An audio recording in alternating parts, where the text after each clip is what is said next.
What's going on, everybody? This is C Double. Yeah, you know where you're at. You in the only show that matters lately. Tonight, we are doing the Raw review with what? Open Wrestling Talk Wrestling. Open Wrestling Talk, ladies and gentlemen. We had to change the name just to make a few people happy. So, with that being said, I would like to let everyone know that C Double's here. We got everybody in the gang. Paul dropped out, but we're going to get Paul right back in. So, ladies and gentlemen, let's first say this Raw was fantastic. We're going to be talking about it nonstop. There were some great moments. Got to talk about some of the jaw-dropping moments because, yes, it had it. So, with that being said, let me introduce my panel from the Show Off show, the Show Off channel on that he has done his own show. He's spouting out now, getting some wings. Decided to do a little flying now. We're going to have him be the first one being shown up. That is Mr. Austin, who has been muted and can't be seen in the dark, hiding in the pillows again. I tell you, boy. Try to give you a good intro, and you just drop the ball. You know what, ladies and gentlemen, this is why we don't let people under the age of 18 work with us. We have a responsibility to ourselves. Oh, child, I tell you, we're trying to help you, man. We were trying to hide from Michael Jackson. You know, look, you a young kid. You the rookie. You get to learn under us. You learn under the learning tree, ladies and gentlemen. From the IRC, Mr. Lion Claw himself, DV. What up, buddy? What up? What up? What up? What up? What's going on? All right, ladies and gentlemen. From PWF is War, the Broadcast Wrestling Federation.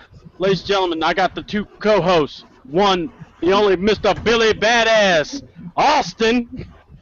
What up, Brick Wall? What's up? How you doing? And of course, the Mr. Arabian Wolf himself, also one of the co-hosts of PWF is War, along with Billy. But ladies and gentlemen, please recognize Mr. Paul Jasser. Bang. All right. Apparently we all have our guns out tonight. All right. And ladies and gentlemen, what introduction can I come up with? But with our own, the co-founder of Open Wrestling Talk, the founder of Destroying Kayfabe, my co-host, my homeboy. You know, people might say you're hurting, you're bad, you're banged up, that this man just keeps on coming. But ladies and gentlemen, the one, the only, Mr. WTF himself, Mr. CM motherfucking Styles. Hoorah! Great to be here, brother. Man, can't wait to talk about this Raw tonight. Let's get this shit going. You know it, it's on like neck bone, if you know what I'm saying. All right, ladies and gentlemen, let's just talk about this. This was a very entertaining Raw. Just from opening tilt, we had the Shield come out. And baby, guys, I'm just gonna tell you, this was freaking intense from word go. They come out there looking all menacing. They're gonna, basically they want to take out Shield. They want to do whatever Shield want to take out Evolution. They gotten beat up a couple of times. They ain't down with that. They want to fight. Might as well, when you want to fight, you gotta get it on. So what did you guys thought of the opening segment there? I'll start with you, Mr. Lion Claw. Man, what can you say about that? I mean, they were, they was going after the Evolution. And for when Roman Reigns said his line, he said, "Is that all you got?" I took that, and is that all you got? That told me right there, Evolution isn't ready for Shield. Believe in the Shield, man. I hear you. All right, so I'm going to go over to Billy. What did you think there, man? Yeah, it was a good opener. It got me pumped. This feud is getting me really pumped. With two Shield and Evolution feud. It's really good. Yeah, it was a good opener for Raw. All right, Billy. DV, when you get a chance, just get back in here, and I'll send you a message. Worst case scenario, we'll get you back in here. Paul, go ahead and give me your take there, buddy. Overall, I thought it was a great opener to the show. I was really excited to see the Shield in the ring to begin the propaganda to continue on through the night. Great promo by all three. They feed off each other so well, in and out of the ring. Great chemistry. They work well together. They are the cohesive unit, the mold that nobody could break so far. So it was interesting. The part I liked most about it was the limo pulling up, and what I really enjoyed was Triple H is, busybody COO. He's always got a sign. He's always busy, business wise. So they had no idea what was coming, and the Shield were on their way back there, and balls to the walls. They kicked their ass, and that was only the first time we saw it throughout the night. So I thought it was a good opener to the show, and it set the tone for the rest of the night. I enjoyed it. Awesome. All right, Lion Claw, good to have you back there, buddy. All right, CM, go ahead, bud. What can you say about this awesome promo? From start to finish, the Shield made a point. They are far from over with Evolution. These guys want to beat the living piss out of them. After last week's little assault, this week they just proved that this is their stomping ground. Going backstage, going to the limo where Triple H, Randy Orton, and Batista are at, and just straight up whoop their ass. That right there made me feel like I was watching the Attitude Era over again, and I just marked out like a little 18-year-old boy or 14-year-old boy or however old Mr. Cody Rhodes show off is curfew. But yeah, this right here was badass, just epic. I cannot wait to see what happens later on in the show. Yep. And boy, what I'm saying, the beginning was great, and remember we saw where these guys were getting their asses handed to them and everything. It was legit badass, I must say. And as a fan, you want to just hear a good promo, but not just that. You want some action, and that's what you get. You get some really good action. Hold on, let me see something. I'm getting some issues here, so I'm trying to see something here. Hey, Austin, if your mic's unmuted, if you want to say something, go ahead, bud. All right. Well, I'm going to give him some time to get all that situated. But, ladies and gentlemen, all right, real quick.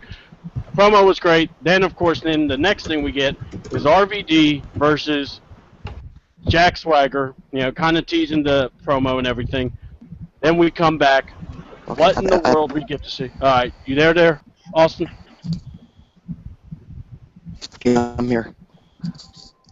All right. Go ahead and give us your take there real quick. The opening to this Monday Night Raw was amazing. You can't really get any better than an opening like that. The Shield showed that they can work on the mic.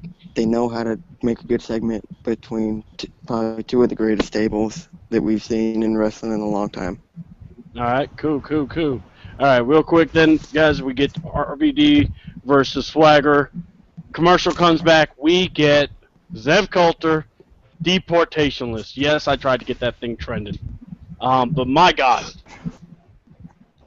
Adam Rose comes out with his Exotic Express. I know a lot of you aren't really feeling Adam Rose, but let's go talk about this. It really wasn't much of a match as much as it was just an entrance and a leaving and a possible tag team, for God's sakes, because, my God, I bet your RVD's looking going, man, I wonder what kind of stuff they're smoking to hang out with that guy. Yeah. So with that being said, let all the inside jokes go. DV, Lion Claw, I'm going to hit you up first on that one real quick.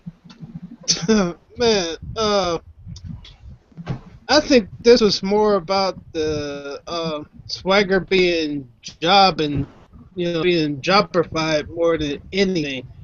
I mean, RVD's like, okay, am I supposed to have a match or what? And then he just hits him with like 2 moves and it's over. And I'm like, oh, okay, all right. And so I guess he's a rosebud. I don't know, because he's cool with it. I'm not sure, but it's more of a joke with Swagger more than anything. I mean, he went from, I hear you.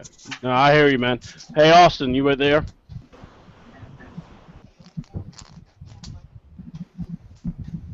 All right, go ahead and give me your view on the match real quick, because it really wasn't much of a match. Yeah, it wasn't really a match. It just seems like they're just gonna set up the feud between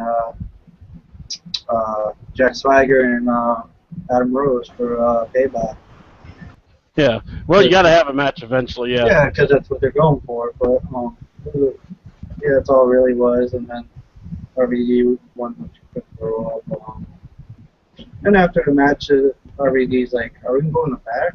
Are we going to smoke something? He's like, Fire it up! let's go have a party. Where the white women at?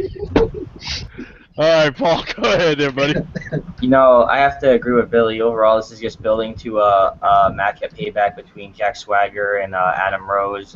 It's just a way for Adam Rose to get his foot in the door, and even though Jack Swagger doesn't get wins most of the night, he's still a credible wrestler, and people know his ability in general. So, you know, it's nothing I'm really looking forward to. The only thing I believe Adam Rose really has behind him is a catchy song. I didn't like him in NXT as Leo Kruger.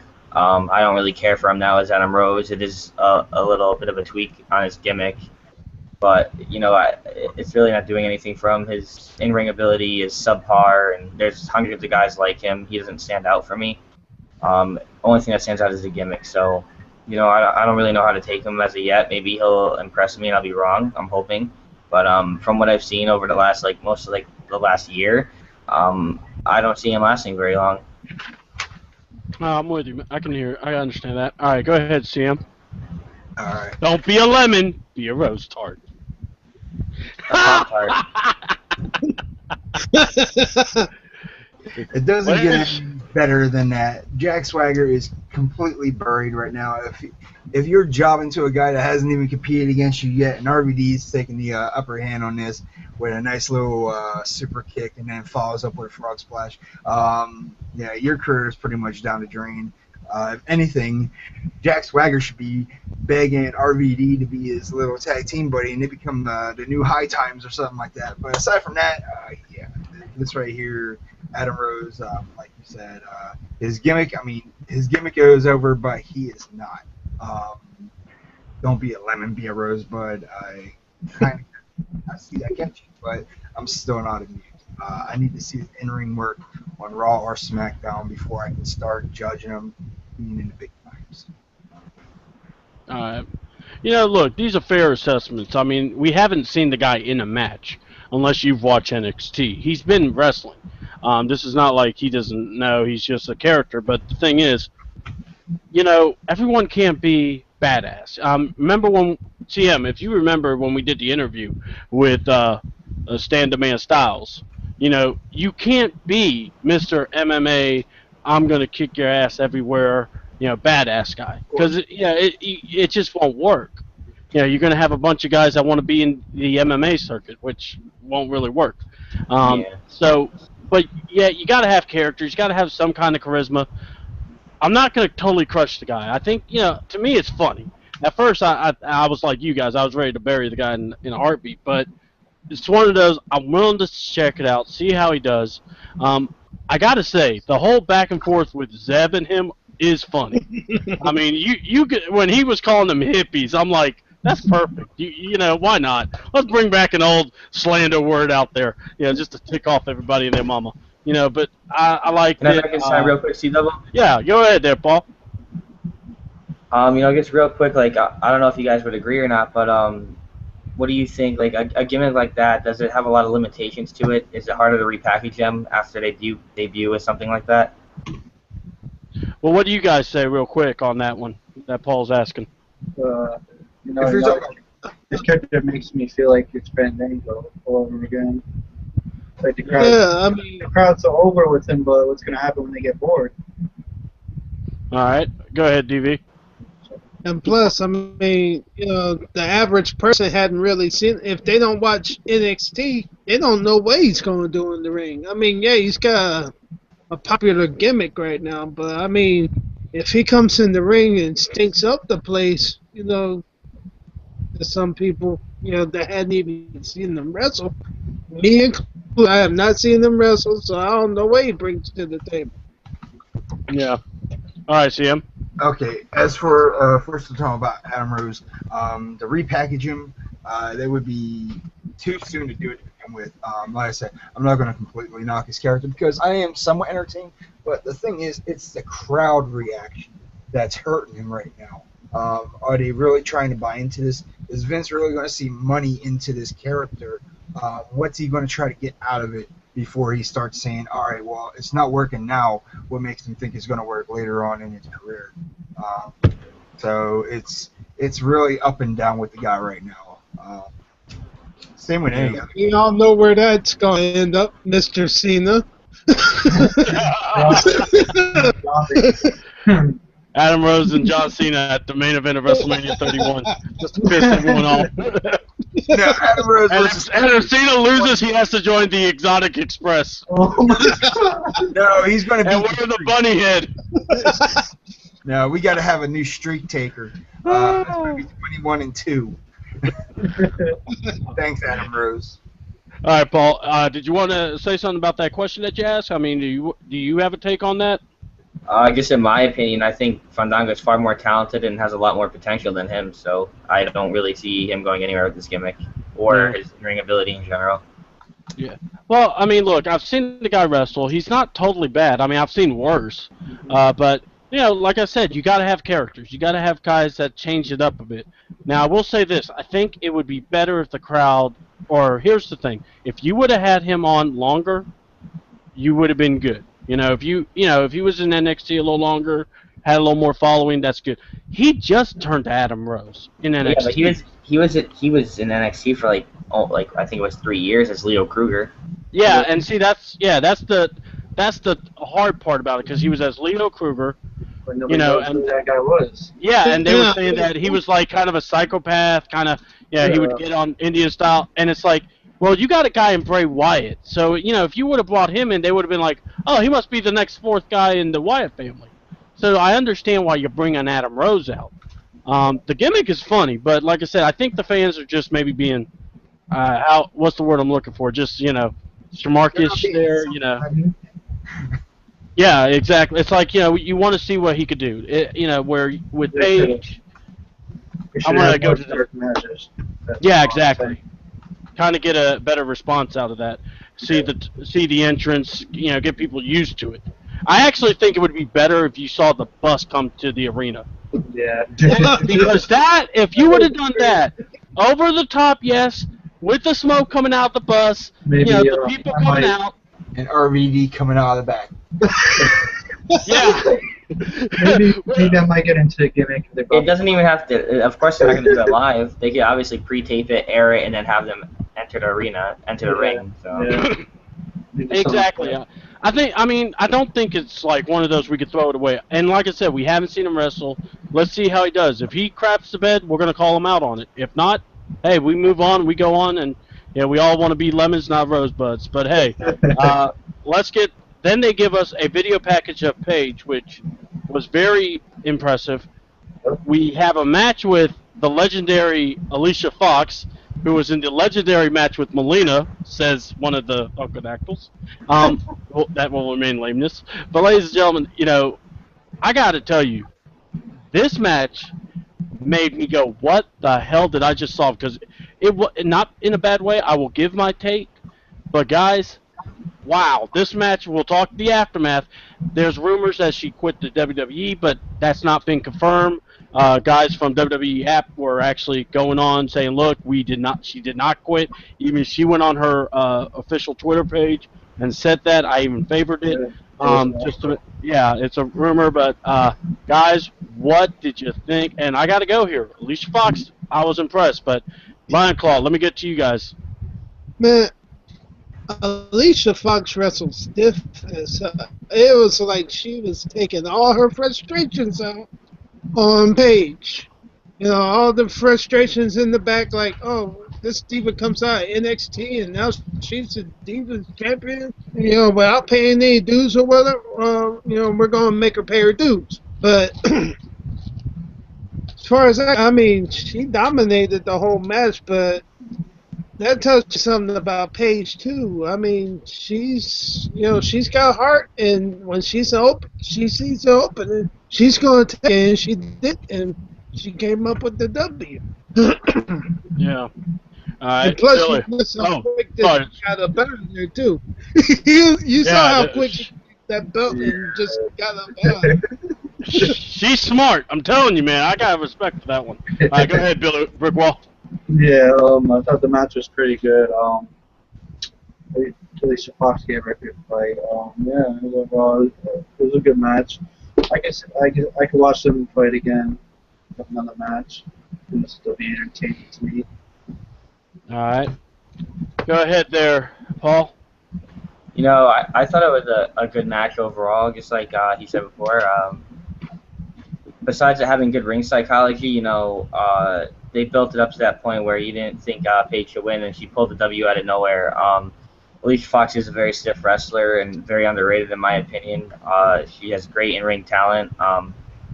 She didn't necessarily get over with the crowd, but she evoked a great reaction from the crowd at the end when she walked away with JBL's hat, so that speaks volumes for her. But you know, overall, she deserves a little more. And Paige, being her young age, there's a lot to come, a lot of potential with both of them. And the Divas division is really heating up with AJ set to return anytime soon now, and Paige contributing as a new Divas champion. There's a lot of commodities there, and I think they could really build off that and repair this Divas division because it's a shell of what it once used to be. I like that point. I want to expound on that too because I like what you said there. Go ahead, CM. Full Who Jericho. remembers that move right there? Every time Jericho lost his match, he had a spaz out back in the WCW days. And that's exactly what I thought of when I saw Alicia Fox pull off that little Roy Rage there. That match was very solid. Like you said there, Paul. She worked very, very stiff tonight. Let me tell you, I got very, very stiff thinking about that. I swear to God, I thought she was going to break Paige's nose. Because all those face smashes right into the mat. I just thought to myself, all right, Paige actually looked like she had enough of it because that last one, she kind of blocked it. And I don't know what CW was doing over there. That was pretty freaky. But, yeah, this was a great match. Pulling up that surprise victory at the end, hitting Paige Turner, that really had me going there. But did Alicia Fox actually hurt herself when she smacked her hands against the commentator's table? And on top of that, when are we gonna see JBL recover his retrieve his cowboy hat? Because that right there was pretty epic. Because he looked like he was pissed at the same time. He was like, that was kind of a turn on. So, You do not want to mess with his sister when she's upset. Yeah, they did the smart move. I mean, they just backed up and let her vent or whatever. He went full Jericho. Run its course, you know. JBL's drink and opened it. She gave the fans what they want. So yeah, that was You pretty do epic. not want to mess with a sister like that. Trust me. Okay, I mean, bad things will happen to you. JBL's like, I knew Bear is one lucky guy. Oh God! All right, sorry about the little thing I was doing there. So it's all good there, ladies and gentlemen. Real quick, wow. You know, when you said the whole Jericho thing, yes, I remember that. Look, Paul, you said something about trying to rebuild the Diva division, trying to kind of rebuild it, give it respectability. We so need that, especially later on. I'm not going to talk about the match, but I am wanting to shine a light in an area where it's kind of, this is why we need Paige. Paige is a legit badass. I mean, she's taking bumps, she's taking these faults, and she's getting these divas finally to get off their ass and actually give them a good match. Get the crowd involved. Basically, they go, oh shit, we need to step our shit up, and that's what I'm seeing. And Alicia Fox, yes, worked stiff, but man, she definitely was getting heat. She was definitely getting that attention. And I love the whole where she takes the hat from JBL, she's throwing stuff around. You said it perfectly, DV. Like when we get mad, you just go, okay, we ain't gonna mess with this. We don't want to mess with this. Just run Yeah, it exactly. out. We don't know. Oh Lord, she could kill. Hit the storm filters, okay? Yeah. Get vanilla, whatever she wants, get it. But yeah, she takes the hat, does her little shuffle. I loved it. I thought it was awesome. I want to see more. Look, I'm not. We all joke about Alicia Fox Molina being one of the best matches ever, but for real though, she really did a good job. She has been one of those that have been, for whatever reason, she's not been looked at as one of the really good divas to promote. Here you have Total Divas. It needs to happen. We need an we need a diva to just say, Total Divas, you ain't a part of us. We're holding it down. Well, Um, AJ tried that. yeah. Well, AJ did, but AJ, they really messed it up. Yeah. And poor AJ, she had no other choice. She's having to work with these stiffs that really couldn't do anything. Yeah. So it got real bad for her. So, yeah, with that. It was more like 2-on-6 or something, basically. Yeah. All right, so the next match, I'm trying to find it. What was the next match, guys, if you can give me a handout here? Hey, look, we tried to be professional and all that, but, was it it happened. Didn't you have a Daniel Bryan promo right after that match? Yeah, actually, yes, we did. Yeah, that's right. Thank you, and like I said, it happens, guys. I'm not perfect. What can I say? So with that being said, Daniel Bryan comes out, drops not a pipe bomb, but boy, He drops one, H-bomb. the fans' reaction made me think of some stories I was hearing. I'm gonna throw it to you guys. We'll talk about it. Daniel Bryan's promo, neck surgery. What were your thoughts, guys? DB. Man, it sounded like he was on the verge of retiring. For real. I mean, he's like, man, they put me through all this, and I did this, and I fought through it, and I paid the dues, but somehow, it affects you. So I'm like, man, is he trying to walk away from this thing? So you didn't know what to think, and then he said, "Oh, I'm gonna have to have neck surgery," and I'm like, "Oh man, Kane really must have jacked him up for real." Last couple matches, I mean, he must have really foobarred something in his neck, to have surgery like that. And then, but I mean, I hope everything goes well, and I hope we'll see him back soon, and he makes a full recovery. Who knows what they're going to do with the titles now? Yeah, exactly. All right, brick wall. Yeah, it was a good angle. It was a good promo. Basically, his style of wrestling takes a toll on your body after a while sometimes. Like him and Punk, they have different style of wrestling, but it takes a toll on your body. And it probably caught up to him finally. But I hope he recovers and he can come back. Yeah, for real. All right, PJ, Paul, come on. Honestly, first thing I want to say is I've been a big follower of Daniel Bryan for a long time now, and his passion is only growing. I'll stick my neck out there and say, I respect the guy to the level, like, he's not going to stop wrestling to the point he can't walk anymore. He's that dedicated. He's that passionate. He perseveres in everything he does. Size doesn't mean anything, and whether you like him or you hate him or you love him, he's still that guy, and he's still there. He's a modern day, if I may make the reference, Chris Benoit or Dynamite Kid or someone of that caliber. I really respect him, and to see him go away at the climax of his career, really his prime right now, really where he's just getting started and building his empire, it's kind of sad. But from what I hear, it's a very, very minor surgery, and he's still expected to make payback. So I wish him the best of luck. I hope he gets well soon, and we see him at Payback defending that title, because I know he wants to be there most of all. Yeah. All right. Go ahead, CM.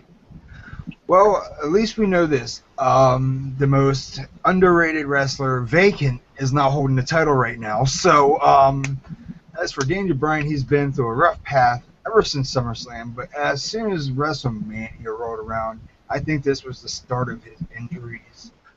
Taking those 6 spots with both Orton and Batista, following all the way into Extreme Rules, where he took an even bigger beating with Kane. But prior to that, when he took the tombstones, not to mention one was on the steel stairs and then on the commentator's table. Those two right there could have also impacted a little bit. As we know, okay, people can call this a fake sport. What do you fucking do? And I will say it like that. But, injuries happen. Shit happens. They're still athletes. Recover as soon as possible. Surgery's this Thursday. Wishing the best of luck. And when he comes back, he's going to be a lean, mean, vegan killing machine. So, best of luck to you, Daniel. Hopefully we see you at Payback. You know, I'm gonna ask the question, but I want to go ahead and say my piece real quick. You ever been opened up? You ever going through surgery? You're changed. This is no, this is not me being funny. I'm just gonna be very legit. It's a scary thing. It's a very humbling thing. It ain't, it ain't fun. I've been operated quite a few times myself. I know you have CM. I know you're actually in the process of dealing with, we're, And I'm going for you number know, 3.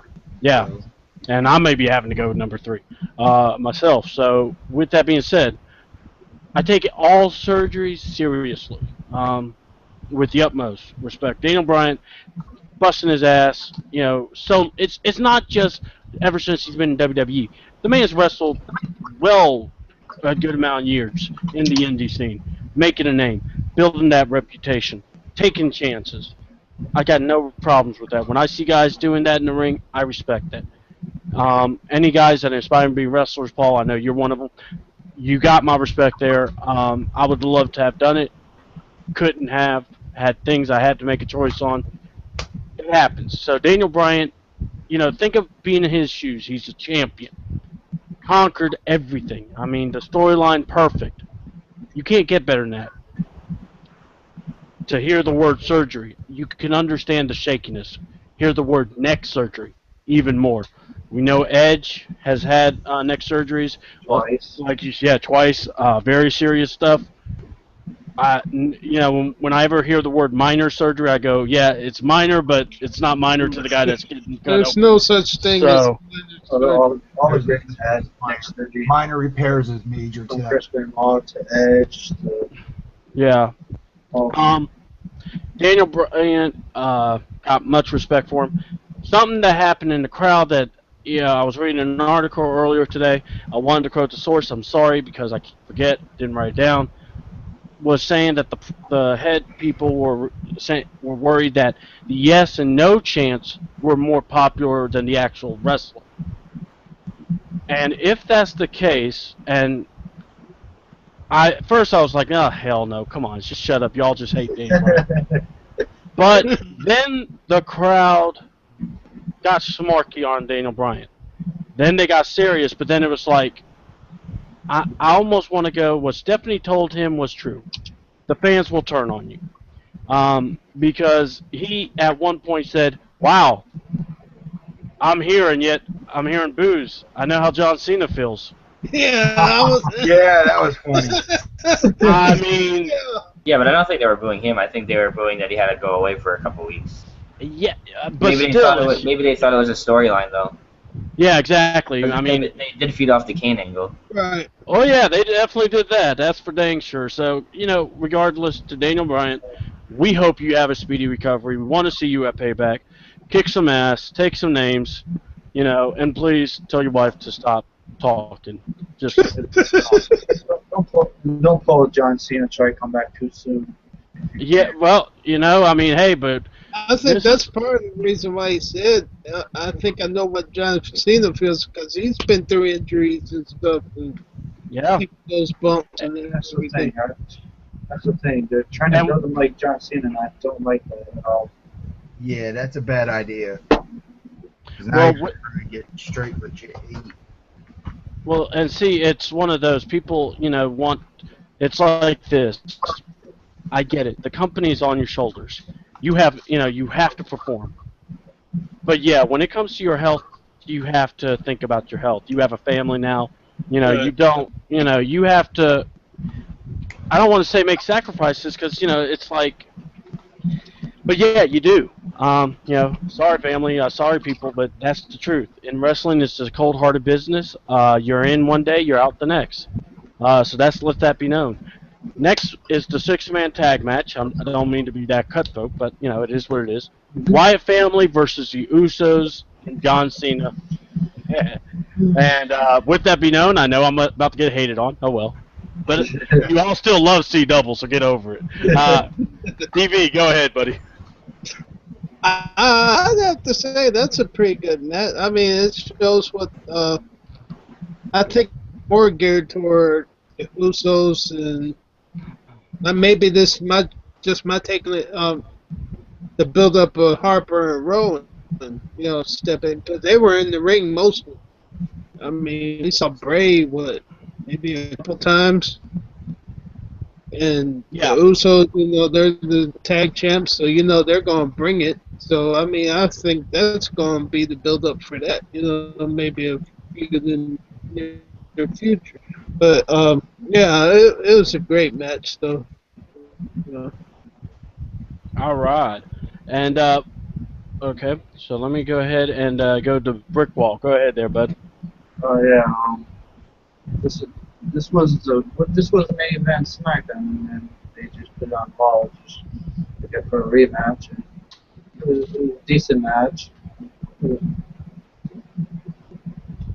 Yeah, it was a decent match. I mean, there were some really good high spots for tag team wrestling.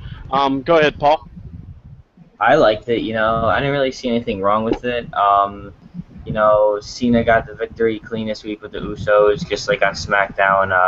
Bray Wyatt and the Wyatt family got the clean win. So, no complaints there. I enjoyed it.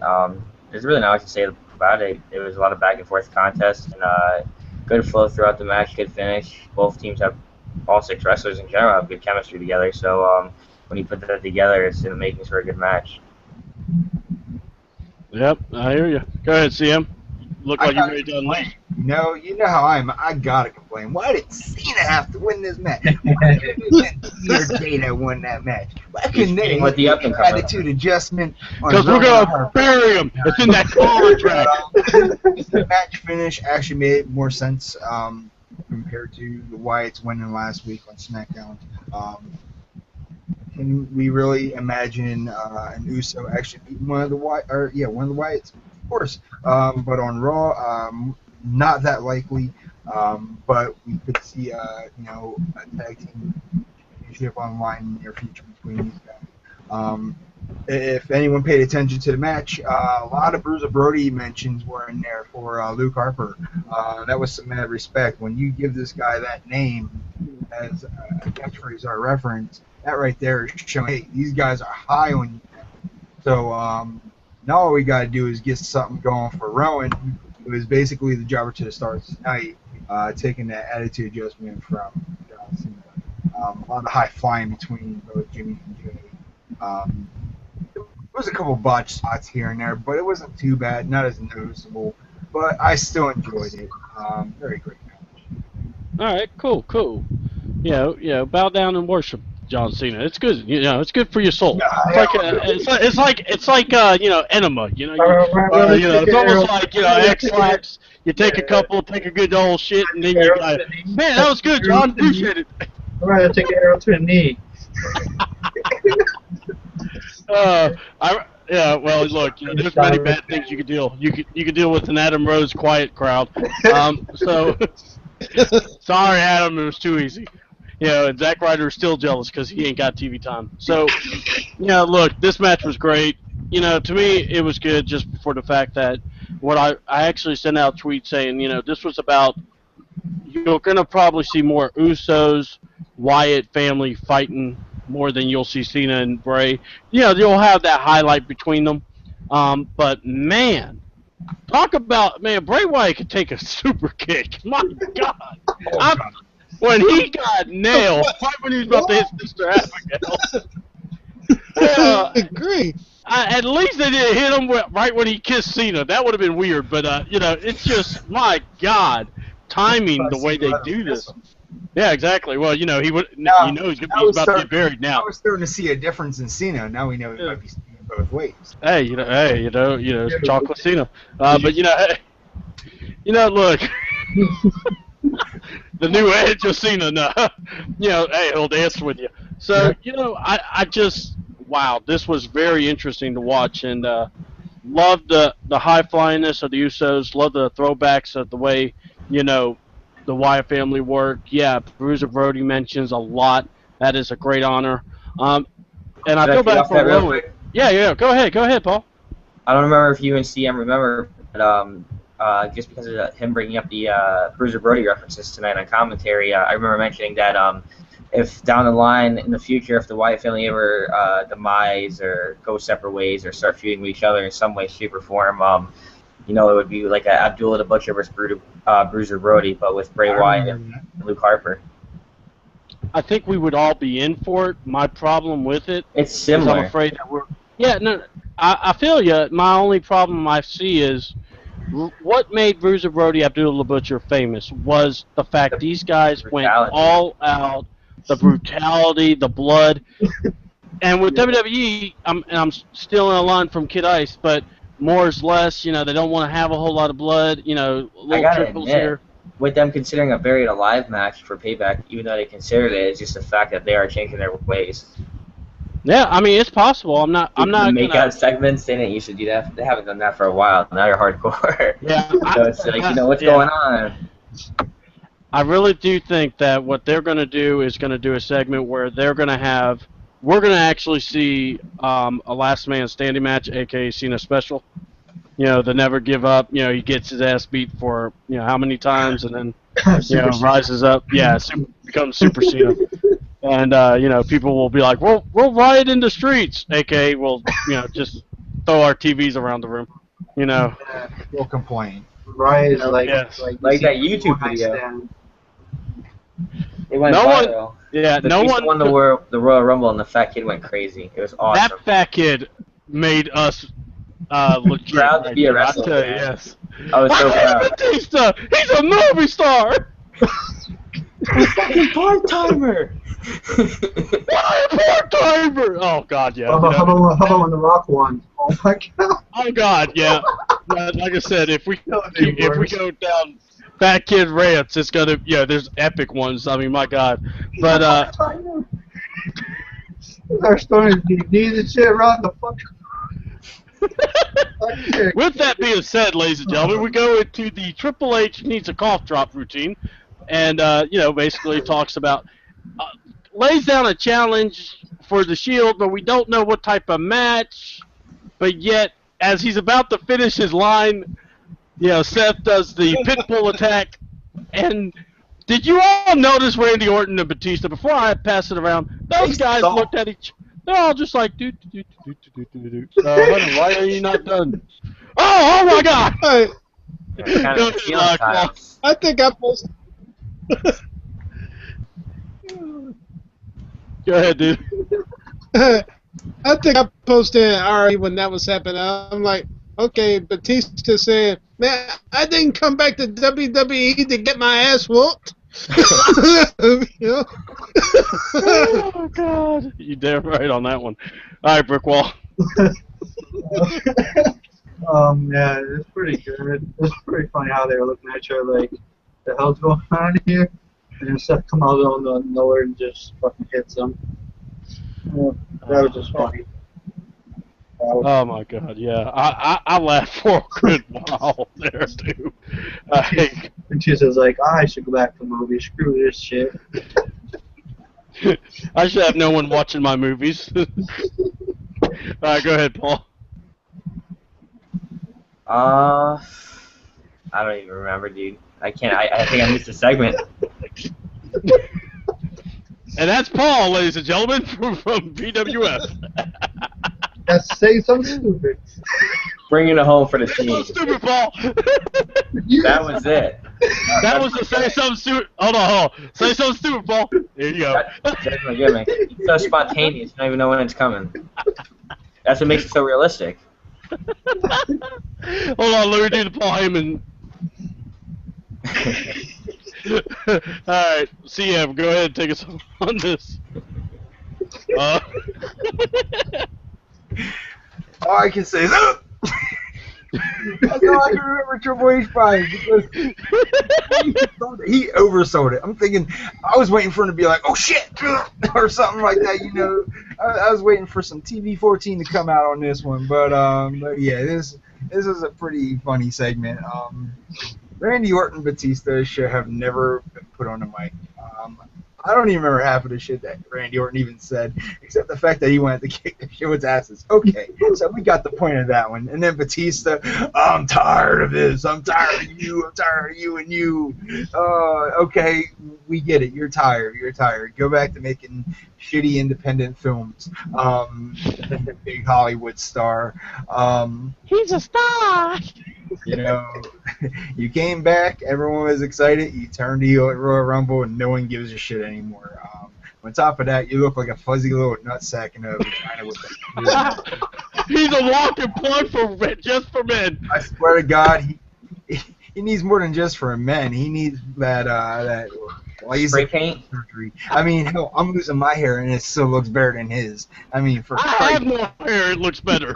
I could have swore he looked like a middle Arabic male. You know, Whoa! Be a star. Be a star. I had to throw that out there. Oh, God. God. Hey, let's get Paul a beard and we'll call him. If you want to go back to the old PWF days, you go back to episode 3. I have a Bray Wyatt beard, so if anyone's interested in checking that out, I knew I was going to get attention with that one. When I first saw him, I'm thinking, no, never mind. He looks like a washed-up MMA fighter. But, I did do that. I mean, how much worse can it get by shooting on Batista, by making Paul look a little upset? It's like his heritage. But yeah, this promo, this little ambush part 2, it just keeps getting better and better. I enjoy it. I love seeing the Shield do what they do best. I love seeing Batista whine and cry and call out Roman Reigns for later on in the main event, which we thought was going to be a 6-man tag. But, you know, good stuff right there. Oh, God. I'm sorry. I had to take a minute there from Comedy Hour for us here. My Lord. That was funny shit, dude. All right. We here at Wrestling Talk would like to let it be known that we do not share the views of... Oh, fuck it. He is the co-founder. Get over it. If you don't like it, kiss my ass. All right. So with that being said... And our sponsors are very sweet to us. What sponsors? So, yeah, you know, look, to me, this was just very surprising with it, you know, just watching this. It was just funny. When Randy Orton and Batista shot their... Or let me just do it like this. You have Triple H the Game. The Predator. The Apex Predator. The Legend called Randy Orton. And then you have Just for Men Batista. My God, dude, can we just dip your head in black paint and you could just have, you know, your black hair and your beard? And because this is horrible. Someone needs to tell them. When you walked in before WrestleMania and you look old, then you show up with all of a sudden black, no gray at all. It's like the Kevin Nash deal. Oh, my God, I didn't know he was still alive. My sister Janine just texted me. He called Kevin Nash. My God. See what he used. Kevin Nash. Yeah, exactly. Well, then we go into, guys, the weird part of the show. We had Sheamus, double duty, go against Curtis Axel, then Ryback, and can someone explain to me, you're in black shirts, you come out with these low red neon, you know, scrunchy hoodie things. I mean, look, I like to wear a sock cap once in a while, but not in the freaking summer. They look so stupid. But anyway, I'm waiting for this heel turn of Sheamus, and we get Baxel versus Sheamus. So, you guys want to take it away? I mean, I ain't talking about that other crap. I mean, I got 1 point to make it, but we'll go back to that later. If you want to address that diva clusterfuck that we saw, you could do that too. I'm gonna give it to... I thought it was a 5-star match, but that's oh, shit. What the Alright, TV first, then we're going to address that. Don't judge me. It's a 5-star match. Are you trolling? I can't troll. Right back to I thought they Ray King wrestling. Go ahead there, TV. right back. So they look like a couple of lobotomy patients up there for real. With those hats on. I mean, sorry. No, right? Trying to be Goldberg from the 90s. Really? He's not even good enough to be gold member. Come on, man. You know, there's no way we can. If we are offending everybody right now, there's no way we can offend you anymore. So you might as well stick around and just watch the end of the show because we're just gonna get even greater on this. I think we're Brick raising Wall, the go bar. ahead. Yeah, we are. Go ahead, Brick Wall. Yeah, I don't know. I couldn't take it seriously when they came out with the two hats on. I'm sorry. They look like a bunch of clowns. They belong in the circus. Hey, So I take it you didn't like the whole rock paper scissors and then the coin flip and No. Big guy is out. And then the match went on too long. both matches. All right, go ahead, Paul. Mr. 5-star Diva match. If I can give Very it, good, very good. you know, they did the Rochambeau. The coin toss. It would have been funny if the NFL theme played in the back. Dun dun dun dun dun dun dun dun. That would have been a great addition to it, in my opinion. Fortunately, they didn't do that. But no, I was surprised to see he ended up facing both of them, and the match continued. Kind of a little unrealistic. No management came out or at least said anything to make it seem it was legit. But it continued into two separate matches between Curtis Axel and Ryback. There was nothing that stuck out to me. Nothing I really enjoyed. It was more of a filler and something that probably went too long. Sheamus being the new champion, it made him look good, to give him some credibility. I figured he was going to turn heel actually on SmackDown to give SmackDown somewhat of a main attraction to the show to get people to get ratings up. But we'll see what happens. I think it's going to happen on SmackDown with him. But yeah, I wasn't really impressed with the match. Unfortunately, Curtis Axel isn't doing too well. I thought he was called up a little early. But I think the wrestling ability is somewhat there, and I think there is something to build off of with him. And everyone thinks it's just time to, got stretched, can it? And I think there's something to work with there. Yeah. All right, go ahead there, CM. Double duty, double duty, double duty. I was just curious, is Sheamus now second in command of booking matches? Because it seemed that was his intention tonight. I know he's Triple H's workout buddy. I couldn't enjoy too much of him and Curtis Axel. Nothing against Curtis. It's just the fact that those two right there really don't have much ring psychology. But him and Ryback, I kind of thought that was all right. But like you guys said, the merch. It's awful. It's ridiculous. You come out here with all this badass gear, and then you have that shitty little hat and have lucky coins inside of them, and it's just like, all right, you know what? We got McGilla buddies over again. If anyone remembers that.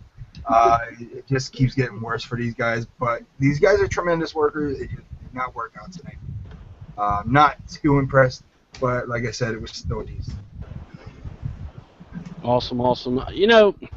I don't have a problem with Ryback. I don't have a problem with Curtis Axel wrestlers.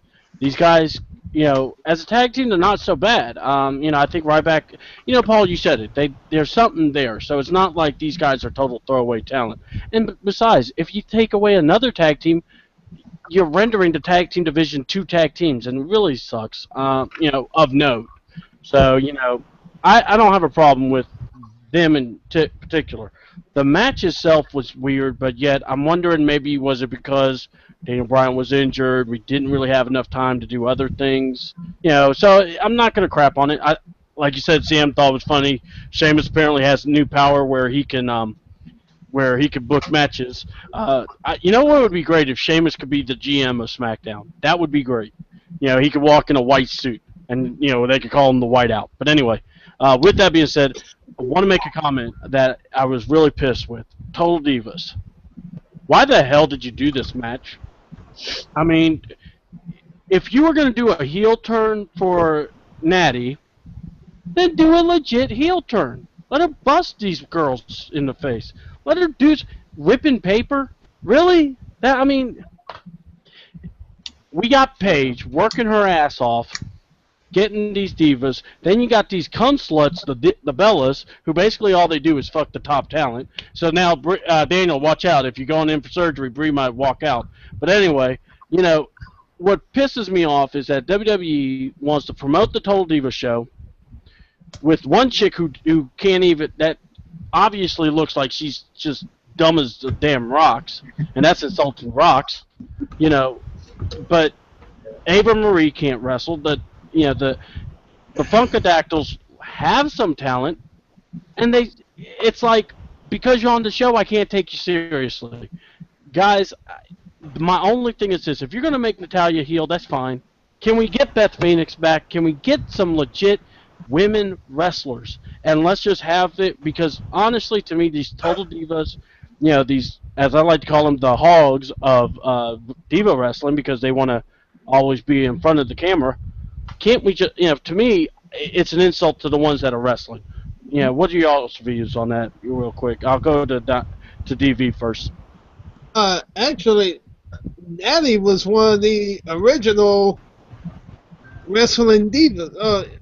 She was the original women wrestlers. I mean, she grew up in the business. So, she has the skills that could take that divas level, championship to the next level. But for her to, yeah, I agree with you. That was a bad way for her to do a heel turn. I mean, if she was going to turn heel, let her go against, like Paige, or I was going to bring this up earlier, but when Paige and Emma was wrestling in NXT, I heard they had some great matches, but they aren't using Emma the way they can be. So yeah, exactly.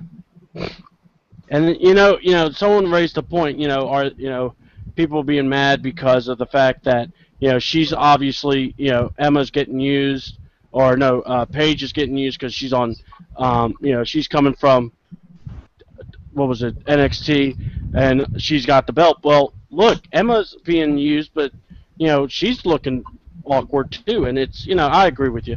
Go ahead there, Brickwall. Yeah, well, the match was terrible. The heel turn was terrible. Everything about that was just terrible. It was a waste of a spot, and they really need to start promoting Total Divas on Raw and just let it be a to the show. Yeah, I hear you, man. All right, go ahead, Paul. When it comes to Natalya tonight, the little bit of emotion we saw at the end, a little bit of aggression, something we don't really see from her. I wouldn't call it a heel turn by any means. I think it's something that's going to build to a heel turn eventually in the future. So, I wouldn't mind seeing, I feel like maybe as a heel she would get pushed a little bit more than as a face, because reluctantly she hasn't been too successful. She has had one reign, but other than that, she's been pretty much irrelevant in the last couple of years. So the Nikki Bella versus Natalya match, I didn't think it was as bad as everyone else thought it was, but there was a decent amount of chain wrestling, and I saw what they were trying to deliver with. I saw the idea they had in the match. It didn't work out exactly like they wanted. There were some sloppy areas, no doubt in my mind. I'm sure anyone can point that out. But for what they were going for and what they did, I thought I didn't really have a problem with it at all. Really, it was wrestling. Yeah, I can get that. All right, CM. I'm glad I missed this match. That was my bathroom break for the evening. So, but I did walk into the end there. I saw, what was that, Nikki that took the paper out of her hand, and everyone walked off as Natalya showed emotion. That's the only part I caught at the end. I was wondering, was she turning heel or was she being picked on? I really didn't know, so I really didn't care too much. But, just by listening to what you guys saying, it just seemed like a huge clusterfuck. And that's what it was. It's nothing but a clusterfuck. And here's my problem. Paul, you said it. There was some good chain wrestling, but when you have surrounded, it's almost like this. You see a nice car, but you see gaudy stickers. You see stuff that just looks bad. You see, the fake rims and stuff. You see, and it makes you go, what the fuck, man? And you get in the car and you're like, oh, it's pretty nice. But you won't know because you're looking on the outside. You can't pay attention to the match when you're seeing nothing but this crap. They're having these numbers for what? To show their IQ? If that's the case, then Ava Marie has no idea what the hell she was doing. But that, once again, that's another easy target because, you know what, Ava? We got a company for you could work at, but though by the way, I mean, but I tell you, but I don't know if they could afford you. Let's just put it that way. They can't afford the talent they already have. They So, wonder ladies and what gentlemen, they wonder why people shit on the Demon division. yeah, and this is why I feel bad for Paige. I feel like Paige is definitely up against a gun, but she's showing she can obviously fight the system. And guys, I'm gonna go here. I'm gonna keep fighting back in her. She's must see. I don't know how y'all feel about it, but that's the way I see her. Well, then we have a promo by Stephanie McMahon. Almost felt like we were going to have a vacation, vacating the titles bit. Kane comes out, drags Shaggy. I'm sorry, Daniel Bryan. Out to, drags out Skinny Man, lays him out. He looks like he's played with Brie a little too much. Maybe he's just passed out. Kane just brought him out. I don't think Kane beat him up, to be honest with you. Don't think that kind giant would lay a finger on that, hobo. I mean, Daniel Bryan. With that being said, go ahead, DB. DB. I actually thought Stephanie was going to come out during the first promo. I was expecting her to be like, oh, when Daniel Bryan said, hey, I'm going to be gone, I don't know how long, and I have surgery on Thursday. I was expecting to hear her music come on right then. So that was a little bit too late, in my opinion.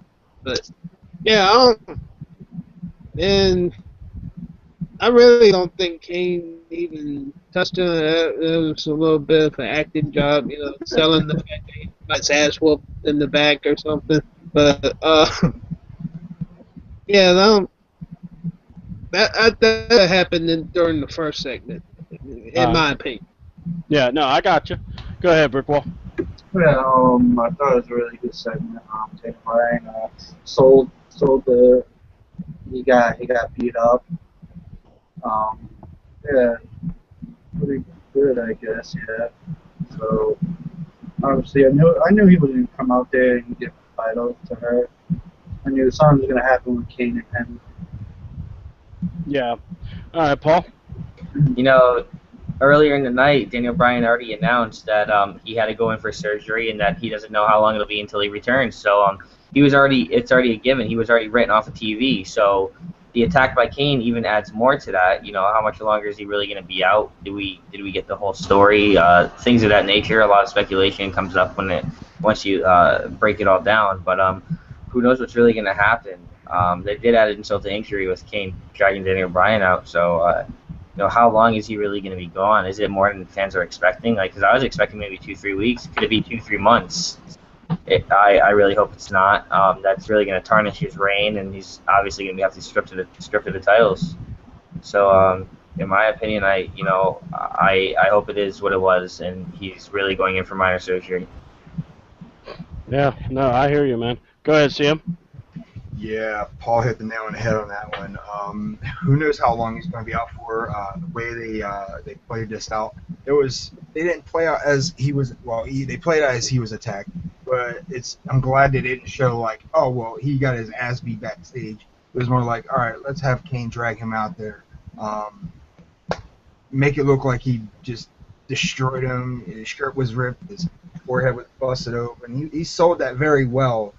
But at the same time, while Kane is dragging him, if anyone was paying attention, usually if you're unconscious, shouldn't you just be dead weight and not move your right leg while dragged out there? Yeah, he's pushing himself down the ramp.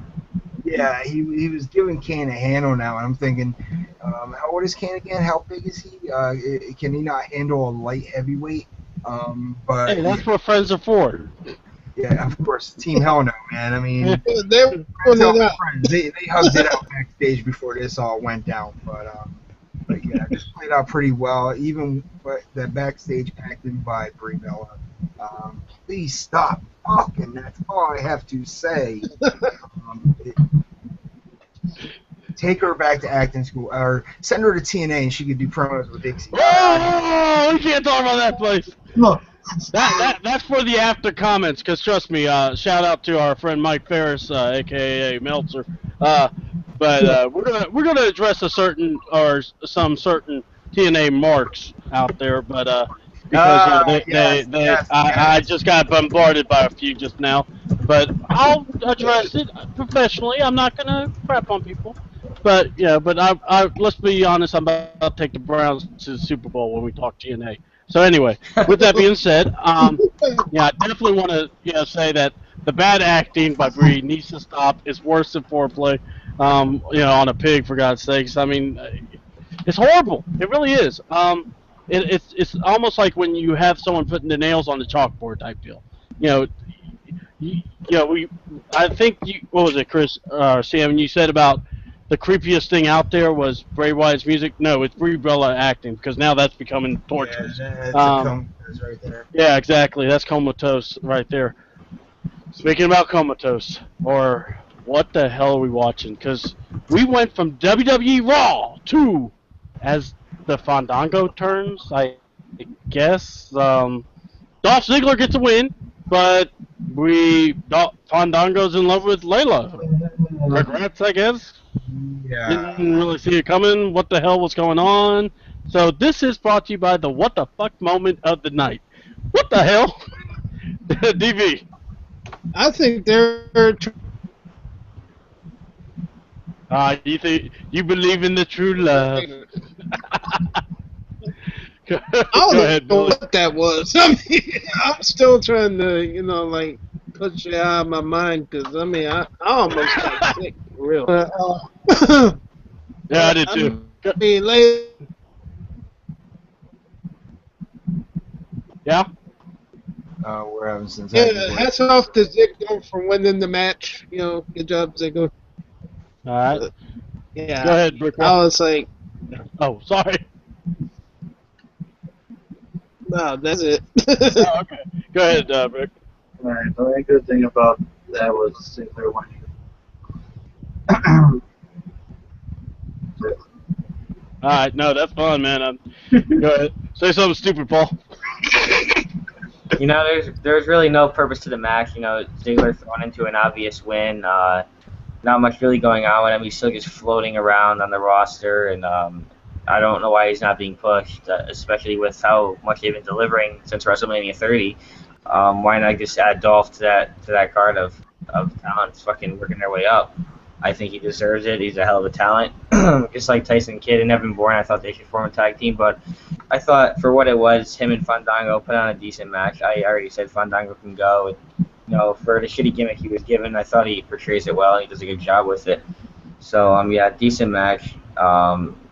Fandango going all Shakespeare on Layla was kind of odd in the makeout scene of the reality era nowadays, as people like to call it. So I don't know what's going on. I don't really see where you're going to go with that. Maybe he'll get repackaged or something. I don't fucking know. Oh, God. Kind of confusing, honestly. Yeah. All right, see him. Yeah, I don't know where they're going to go with this whole Fandango Layla thing. Pour it off, of course. It's hard to talk about him in his match, even though he won. It was more focused on Fandango tonight with his love for Layla. That was pretty creepy the way he did the whole, the Shakespeare poetry type ordeal. If they give, when he talks like that, does that whole poetry thing, it kind of reminds me of a 1980s flick called Back to the Future. Mr. George McFly. Hello, McFly! I'm waiting for Jack Swagger to turn into Biff Tannen and start knocking on his head and be like, "Hello, McFly," being the big old bully. But yeah, this match right here, two underrated wrestlers, literally. They put on one hell of a performance, but yeah, hats off to Swagger. Hats off to Ziggler for that successful zigzag right at the end. Sold it like hell too. Yeah, he did. All right. Man, all right. Look, I love Ziggler. It was great seeing him win the match. This match, you guys said it. What the hell? I mean, wonderful moment there, I guess. JBL was hilarious. Get a room. But with that being said, to get a room to the moment of the night, the best part of it. No, not Hacksaw coming out with the 2x4. Nah.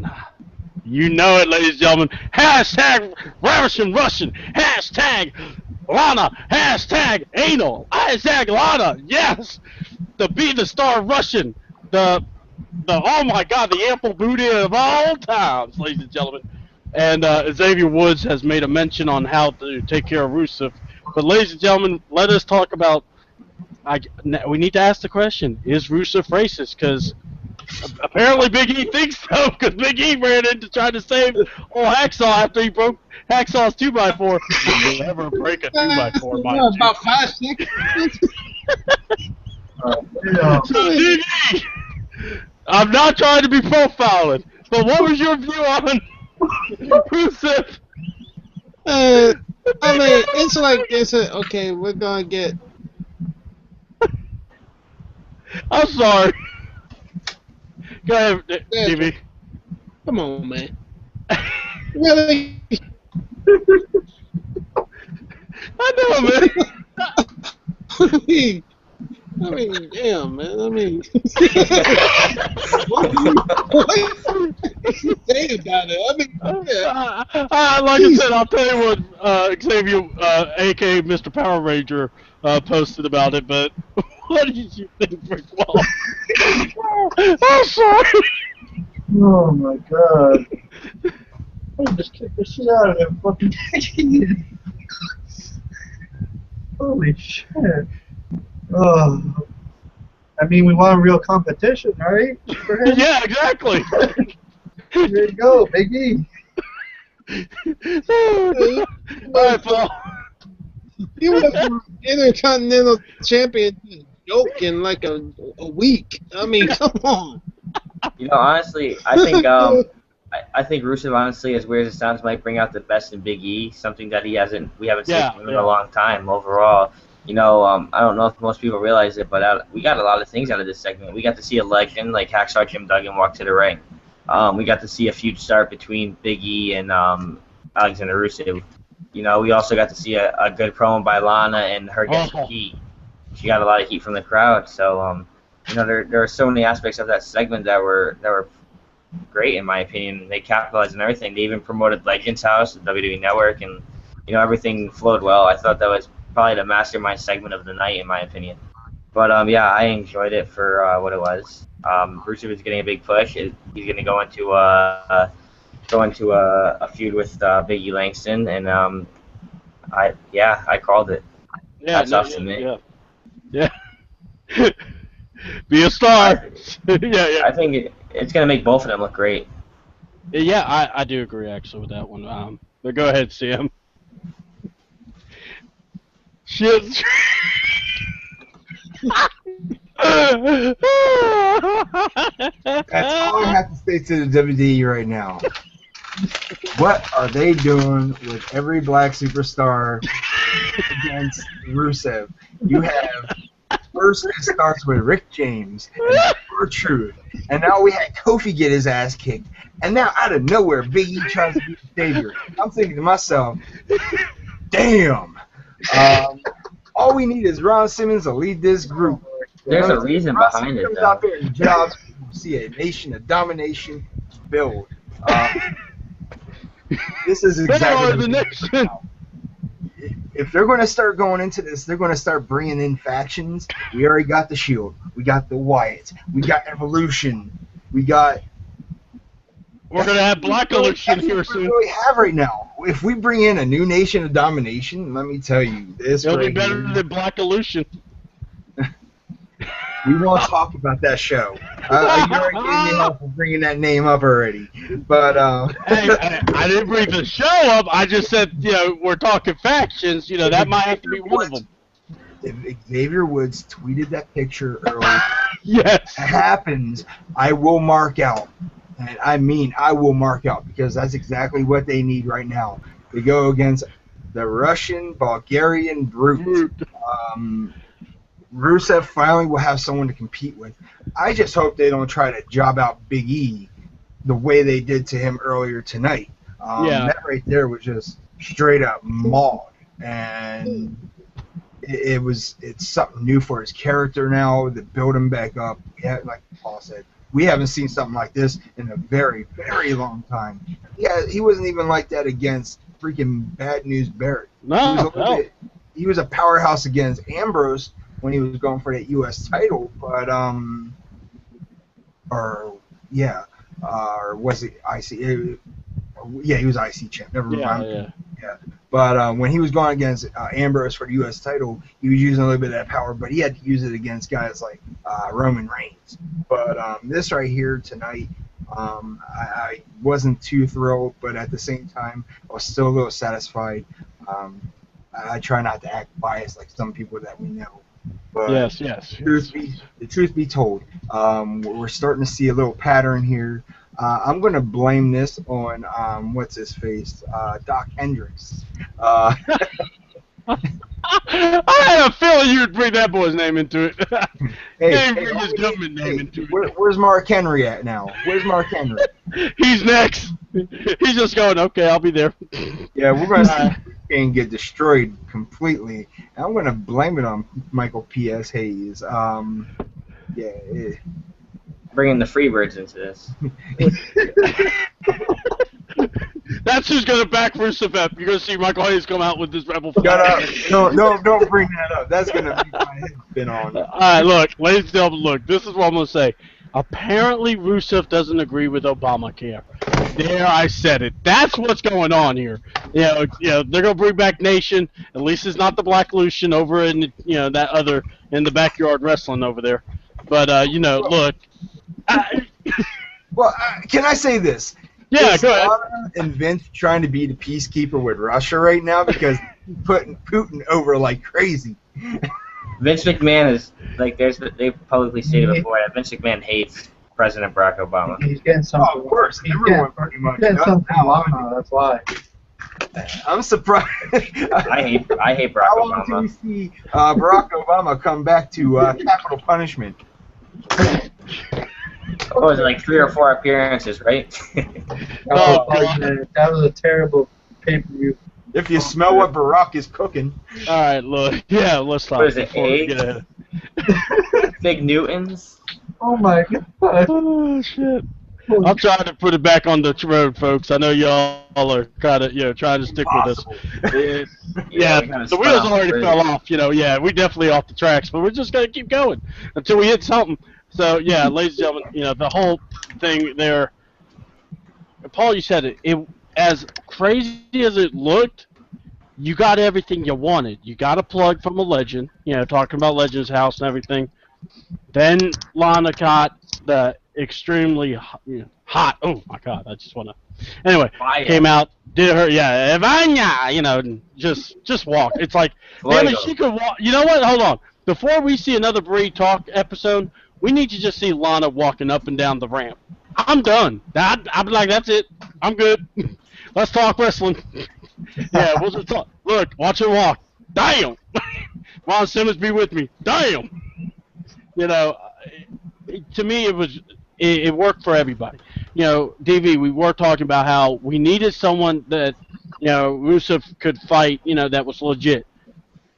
Well, we got Big E, and I mean, I'm with y'all. It's just, God, it feels racist, but it's like, they're trying to put him over, but it's like, come on, at least throw in a few white guys. If they throw out Justin Gabriel to fight him, we're going to be cracking up, because then I could see them say, hey, he's white, and be like, but he's also South African, dummies. Yeah, but anyway, it is what it is. It was a fun segment. Not fun for Hax. Well, what was hilarious is Big E just got his ass whooped, and Hacksaw's in the corner going, USA!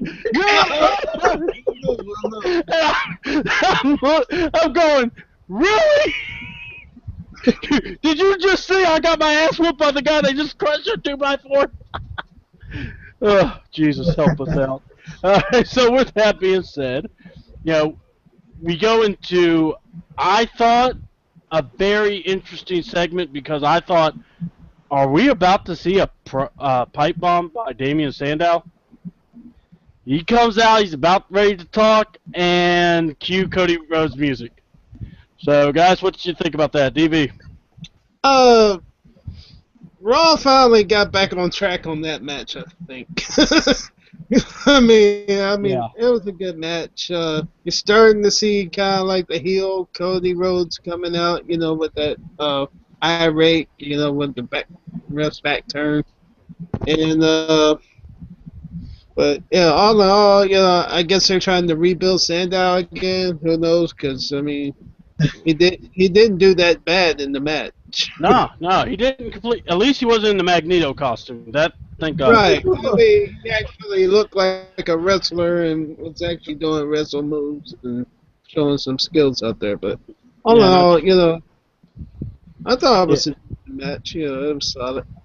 Cool. All right, go ahead there, Brick Wall. Yeah, it was a good match. At least they didn't have him come out in that Magneto suit. That was good. It was like a wrestling match. He looked like a wrestler for once, which is good. It was a good match. All right. Hey, Paul, you there? Paul. Oh, someone took out Paul. Doc! Where's the goat mask? Oh, no, or Rusev took out Paul. Damn it! All right, go ahead there, CM. I enjoyed this match. The mention in the match from Sandow to Cody, we used to be best friends. I heard that. I said to myself, really? I would have rather seen him wear a Magneto costume than say something like that midway. But yeah, the shades of Cody's heel turn is starting to show. But can we really see Cody turn, or can we see Goldust finally turn instead? Because it would be his time to finally start leaving the company, or not leaving the company, but to leave the in-ring action so they can finally get their one match. And the last time I remember, Cody was the one that turned, he was a heel and kicked his brother. Why don't we see Goldust return the favor over a year and a half later? But then again, there's always a way that creative and book will screw that up. Just end up parting ways instead of having to fight. It's just really confusing right now what we're going to see between both these men. Yeah. This match was very interesting for me. I really was thinking that there was going to be a pipe bomb something because the way Sandow was really beefing it up. It's like, hey, man, if you're going to say it, say it. Don't tease around it. If you want to have your mind spoken, speak it. Don't jerk around. Don't hold it off. But, if you did, you did. That's fine. I believe the main event was after this match, wasn't it? I believe so. Yeah. That was a semi-main event right there. Yeah, for God. That's as close as Sandow will be a main event player. Well, yeah, and Zack Ryder wishes he was still in the main event picture, but that wasn't going to happen. But 3MB will take that spot, brother. But my God, the next one was quite the moment. Roman Reigns versus Batista. Yeah, we said it. Batista's got the job as Booker. So he calls out Roman. He wants to fight Roman. We get a opportunity to see that. What do you guys think of the main event?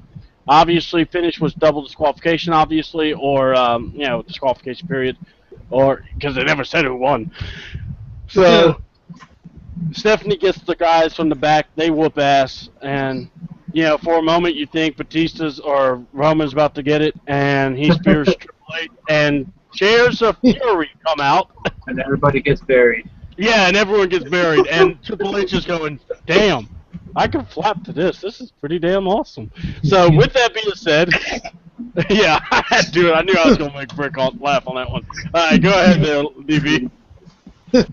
I even think, the match was good, up until, all hell broke loose.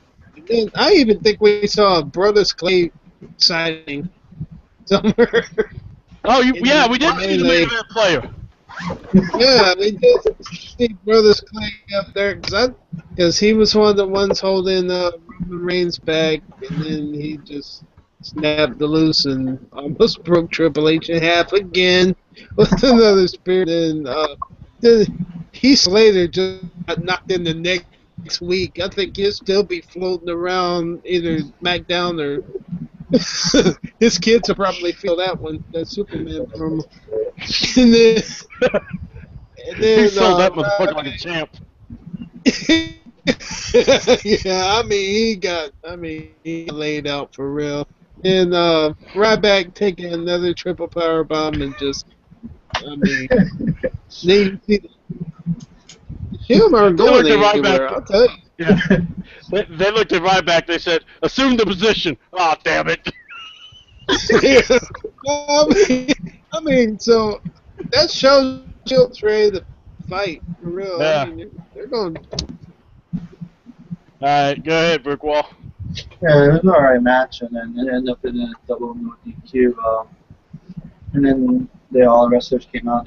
They tried to take out the Shield, and Roman Reigns speared them, and then just pretty much buried everybody. And then everybody's looking at him like, "You buried people better than I do."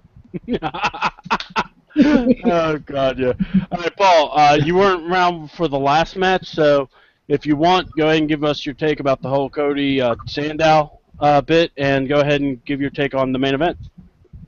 You know, the whole Cody versus Sandow thing is, you know, I really can't go into detail about it because there wasn't much to really say.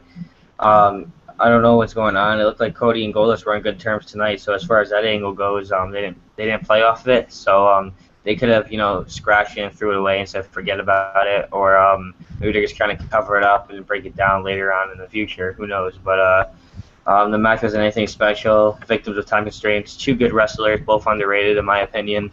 They could have done more if given the time. But overall, it is what it is, and you know. Sandow's really been put under the bus as of late, and I don't know why. Ziggler's been put on the bus as well, even a lot longer than he has. So, and Ziggler's still trying to climb out of it. So Sandow's going to be stuck like this for a while, in my opinion. All right. What about the main event? Main event, it was short. Batista versus Reigns. It eventually broke out into a total calamity of a beatdown. Shield attacking Evolution trying to fire back. Overall, Evolution was getting their ass handed to him at the end. And Stephanie McMahon had to call the pretty much fucking 35% of the roster out to the ring just to fucking get a head over to the Shield. You know, I did think it was over for them for a second. WWE threw in that element of surprise, something they have been lacking, something they have been delivering with as of late. The element of surprise, and Roman Reigns fucking firing like a bomb out of a cannon into fucking Triple H and hitting him with that spear was awesome. Fucking the Shield capitalized on the steel chairs. They got brought into the ring, and Seth and Dean just started firing away. You know, I felt like a kid. I thought that was a great ending to the show. I loved it, and man, you know, this is Evolution and like 11 guys from the current roster, and the Shield are just manhandling them. It just shows how high they are on them and how far these guys are going to go, whether they're individual competitors or the Shield in general. Either way, all three of them are going to be successful in their own right. Yeah, CM, go ahead, buddy. Man, I'm almost at loss for words on that one. I think he took every single word out of my mouth. That main event, like you said, it was short. It was still somewhat enjoyable, and you know, Batista at his age, he can still put on a little bit of a battle, but he's not as good as he used to be. Roman Reigns, let me tell you, that guy, like you said, he is a loose cannon, especially after that whole entire 35% clusterfuck of every heel that was on the roster that was at Raw tonight. Did they have Butterfingers holding him, Roman Reigns, down? Because it just, I didn't see any grip whatsoever. Brodus Clay looking as clueless as can be, as well as Titus O'Neil, who I saw holding him as well. I was just thinking to myself, really, these guys, there was barely any attempt to hold him back so Triple H can bash him with a chair. Like I said, they are really high in the Shield. Letting them go out there and just decimate every heel in that ring and beat them down with chairs. Titus looking goofy as ever, taking chair spots. 3MB doing what they do best, jobbing as people. Although they did have that victory the other night. Yeah, exactly. So hats off. You get a victory, now we're going to destroy you with the Shield. Sooner or later, they're going to join the Shield if it was Russo's booking. I enjoyed every single bit of the match, plus the no contest. I'm not going to call it, you know, right down the middle, but the ref lost all control of the match when Evolution started doing their outside attack uh, falling into the hands of the Shield, doing aerial attacks, going in the ring and just flying right out, just attacking Evolution. It just all hell broke loose. And this is exactly what you want to see in the main event.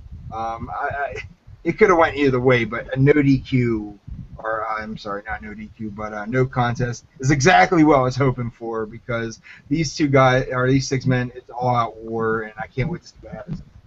Yeah, this match was legit.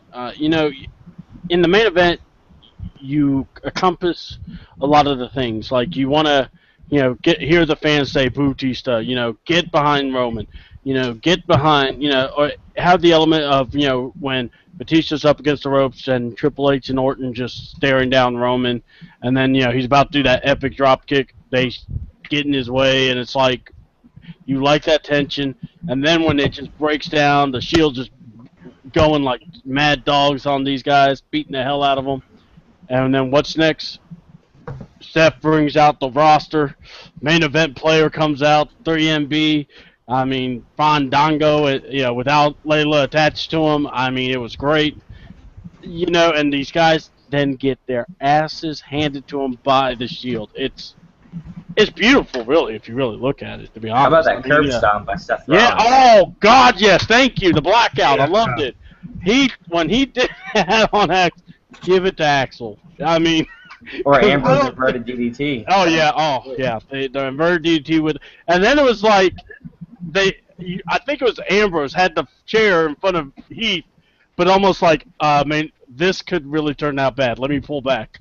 Because, Roman does his thing with the Superman punch, the spear, and then, of course, they look at Ryback and go, you know what? For old time's sakes, let's triple powerbomb this idiot. And, Just for nostalgia. Just for nostalgia. Yeah, exactly. The nostalgia feel where everyone was just like, but to me, this was a very good, well-done main event. And we're going to obviously start hyping up Payback. That will be fun to do. I think we're going to have a lot of extreme moments in this pay-per-view.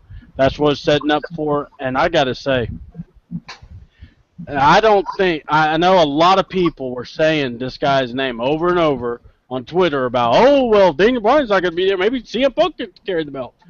Stop. We don't know nothing.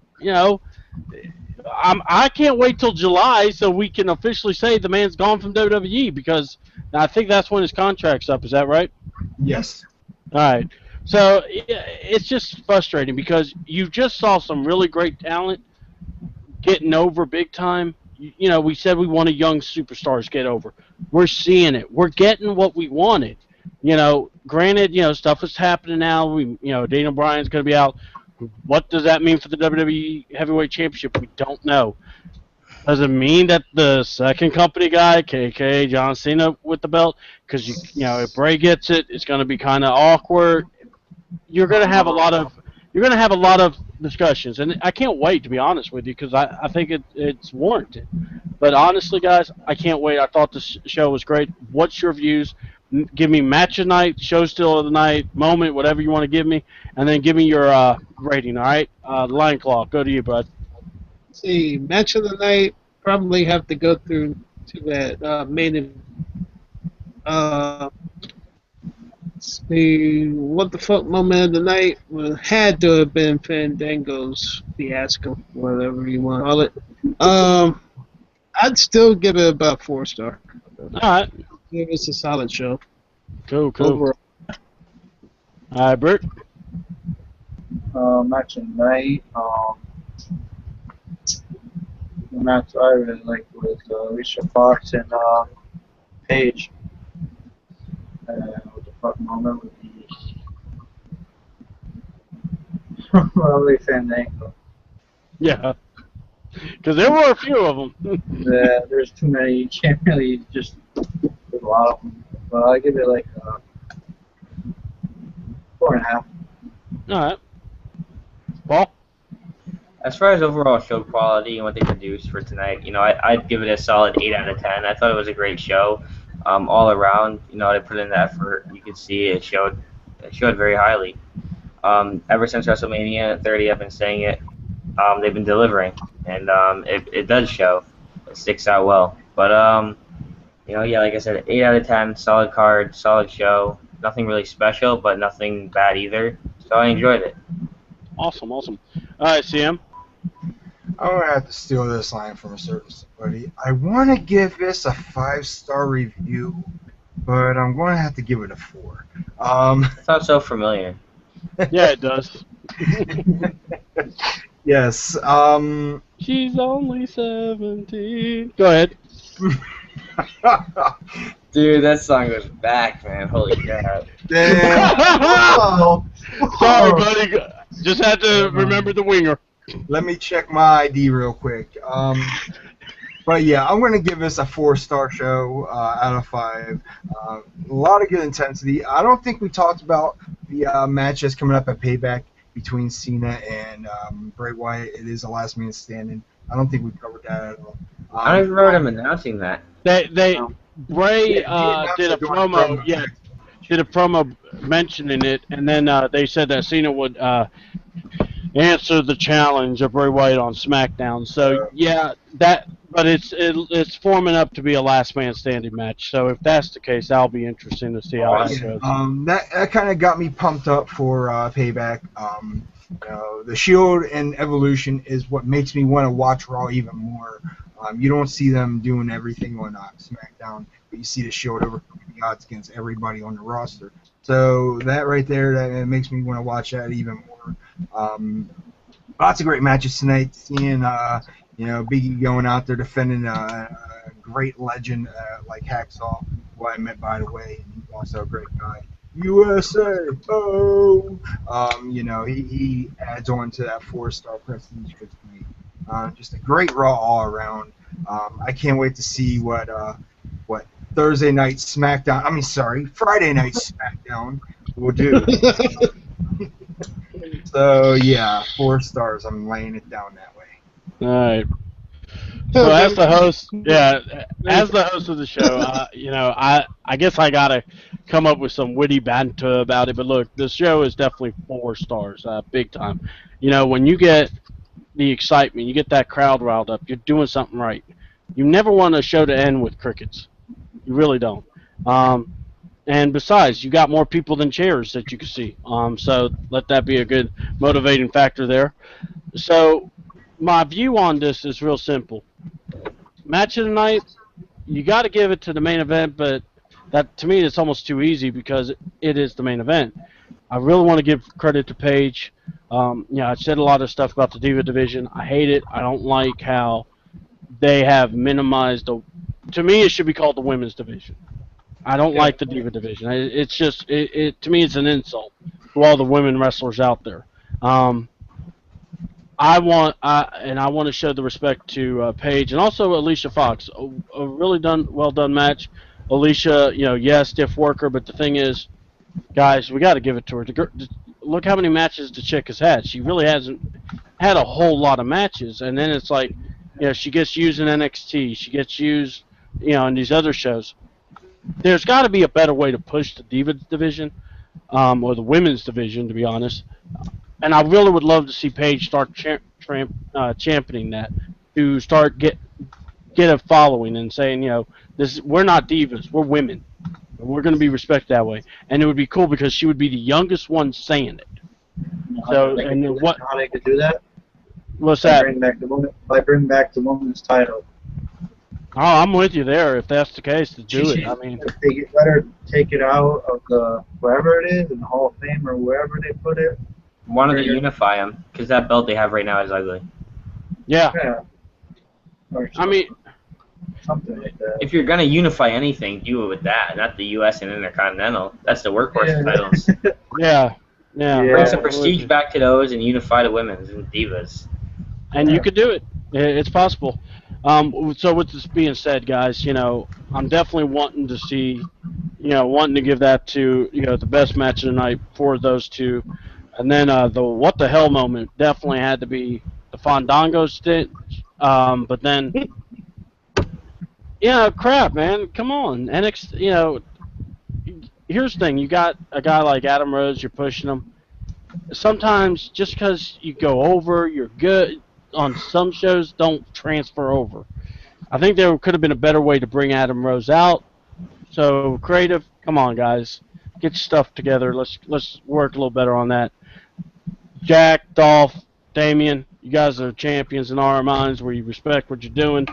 We know you're jobbing it away, but do what you have to make that money. I ain't gonna tell you what you can't do.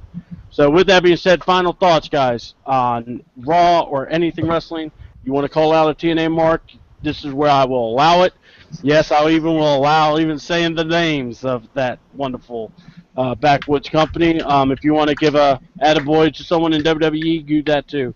So this is just a segment before I say shoot off at the night. Go ahead, DV. Really, I just want to hope for a speedy and recovery to Daniel Bryan. Hope everything goes well, and I'm just looking forward to seeing what else is going on. I hear you. All right, Brick. Yeah, I'm happy that Kazarian got released and Daniels. How they can go into the Indies, ROH, and help the tag team division over there. And for your TNA fans that say it doesn't hurt you, it does. Yep. All right, go ahead, Paul. When if you want to name drop people, you got Kazarian, Daniels, AJ Styles.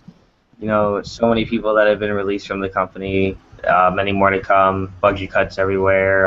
Attendance doesn't mean anything, but the ratings are dropping. Spike TV is upset because they're not meeting the quota that they agreed to in the contract when they signed. So they're only going to take it so far.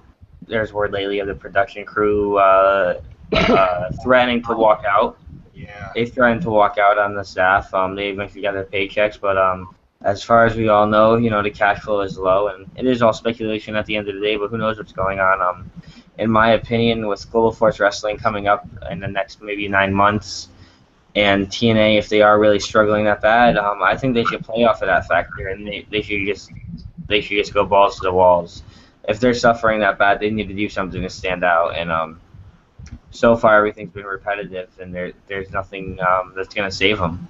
If they keep heading in the same direction, I don't know how much longer they're going to be around, and it's unfortunate because I do enjoy the products for the most part. Yeah, I hear you, man. Just remember, TNA doesn't need money to put on a good show. Oh, Oh my God. What are we going to play, Monopoly? TNA is on top of the world. But yeah, I'm gonna give a big shout out to two big marks that love TNA to death, and I'm gonna call you out right now, Mr. Chris Regal and Big Dog 81.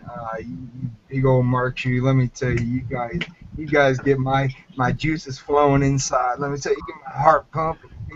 Like bam, bam, bam, bro. Actually, you guys are a bunch of idiots because you're supporting a company that's just below, 20,000 leagues below the sea. They're just gasping for air, like you said earlier there, Paul. Life support. As a matter of fact, the plug has been pulled on it. They're just pretending that they're breathing. I don't know. They're on the edge of the cliff. And like you said, you enjoyed the product for what it was. I enjoyed it from 2002 all the way up to 2009 before Hogan showed up. You could bring back a six-sided ring and no one's going to give a shit because you killed the company. Dixie, you're a poor businesswoman. You don't know jack shit about this business. You took this little company, piggybacked off your mom and dad until you cut your buttons. Stupid bitch. Alongside of that, I have nothing else to say about TNA. I enjoyed doing it. Always a pleasure to be a part of Open Talk Wrestling. Can't wait to do it next Monday night when we do another review on Raw.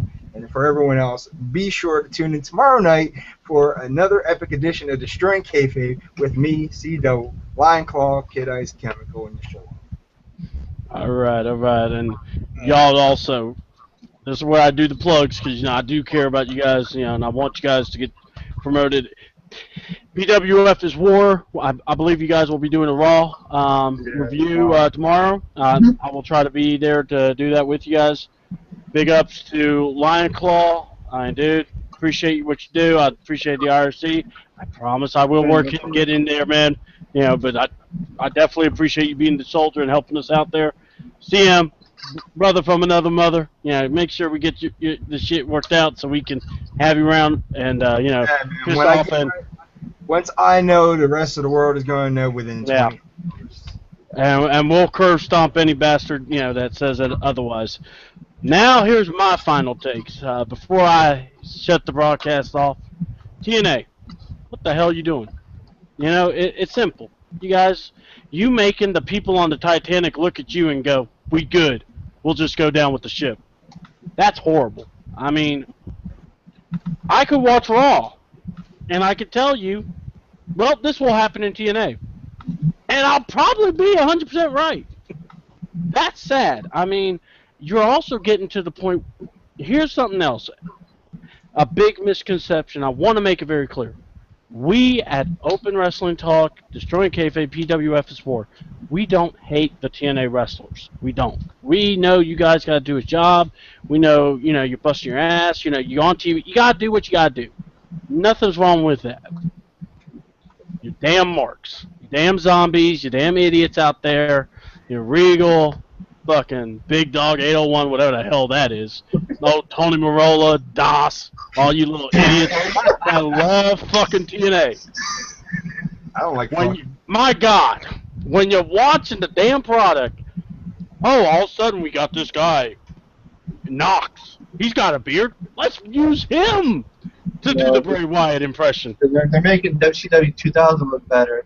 Yeah. I missed it. Thank you. 2000 now. Yes, WCW, when they were on their dying legs. But you know what? You got Vince Russo. Bravo.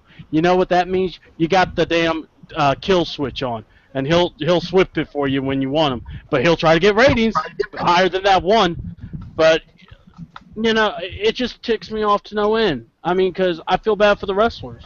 But yet, here's a legit question. This is why I'm worried about these guys that are still there. What was the last TNA wrestler got over in WWE? WWE doesn't want them. They'll take Ring of Honor. They'll take some indie guys, work them into NXT, then get them on in, CZW, they'll work them in. They don't want TNA. So that should make you guys start thinking, what do I need to do to save my behind? There's Global Wrestling Force coming. You better go ahead and jump on that, because I'm going to go here. Jeff Jarrett's dad was a promoter, worked in the business, knows it. Jeff Jarrett learned it. I think people need to stop being crapping on Jeff Jarrett and realize what the real problem was. That was Dixie. And Hulk Hogan, I don't care, nostalgic, screw that shit. Hulk Hogan is a piece of shit. Wrestler-wise, you were the 80s. What you want, a cookie? Screw that. You did the NWO. Big whoop. You killed a bunch of good talent back in WCW back then. And you didn't give two shits. Can't let him run a company. Yeah. And if I swear to God, he shows up around Global Force saying, hey to Jeff Jarrett, I'd beat him upside the head with a ball bat. I would make sure and go, you are declined. You can't come here. I don't want your death coming here. I'll even tweet Jeff Jarrett. Say, don't even talk to Hogan. Don't even let him in your company. Nothing. Yeah. I mean, because Hulk Hogan, let me put it this way. Hulk Hogan's a talent. That's all he knows, how to promote himself, not others. He doesn't know how to work a backstory. He doesn't know how to get people to get interested. He just goes to 101 Eric Bischoff, and his idiots, Bubba the Love Sponge, and all these other numbnuts. So, I'm calling them all out because here's the thing. You're killing people's careers. And I find that bullshit. Just because you think a certain person can make it. Hell, you would try to tell you would probably tell Prince DeVitt, Hogan, that he can't make it in the business. When the guy is a whole lot talented than you and will outdo you in any match. Dear God, you and that stupid-ass boot, you couldn't remember that you were at the Superdome, for God's sakes. Sorry, a little pissed, but, wanted just to call it out. So now my good moment of it, but my good thing. Hogan only cares about himself. Yeah. And it's true. And you know what? Here's the thing. Yeah, great, you're in WWE. Oh, you're promoting WWE Universe. Yeah, great. We haven't seen you since, you old bastard. If you really want to be a part of it, show up at NXT and promote those guys. No, you just stay in California and just soak up the money that you can get. They're going to promote him when they go to Tokyo and go to Japan, apparently. Yeah, exactly. So, with that being said, guys, there are so much young talent out there. Please promote your indie scene. You know, I had a blast Saturday night. Got to meet Cody Hall. Got to meet a lot of good guys at Darkman. Got to enjoy watching him versus Stitch. Can't wait to. I'm going to find out more about the Mr. Hughes on Thursday nights. They actually have a free show they do to promote what they do. So that'll be a good thing. Guys, we at Open Wrestling Talk love wrestling. We can talk about it. Sorry the show went long. I apologize, but you know what? We passionate. We gonna talk about it the way we want to talk about it. So for me, at C Double Chris Champion, follow us on Wrestle Talk 2_. Please follow us on Twitter. Come check me out on C Double Chris Champion on YouTube. Subscribe to PWF is War. Subscribe to Destroying Kayfabe. Paul, Brick, real quick, what's your the new place you were trying to get us to subscribe to last night? Oh, my YouTube channel? Yeah. Yeah, it was BQJ Rock. You can subscribe me at. All right, and you know, please follow Paul here at the Arabian Wolf on Twitter. Some very good stuff. Lion Claw, you can always find him in the IRC. Lion Claw, I appreciate you very much. CM, you can always follow him at CM Styles Brand. You can also follow him at Destroy Kayfabe. We will have a show tomorrow night, and guys, thank you all so very much. I appreciate you. Hey, it's what we do. 4-star show. Bam. You know what? No, screw it. 4.5. If you don't like 0.5, come see me. I'll take care of your butt. Anyway, I'm C Double. I got the crew. I'm out.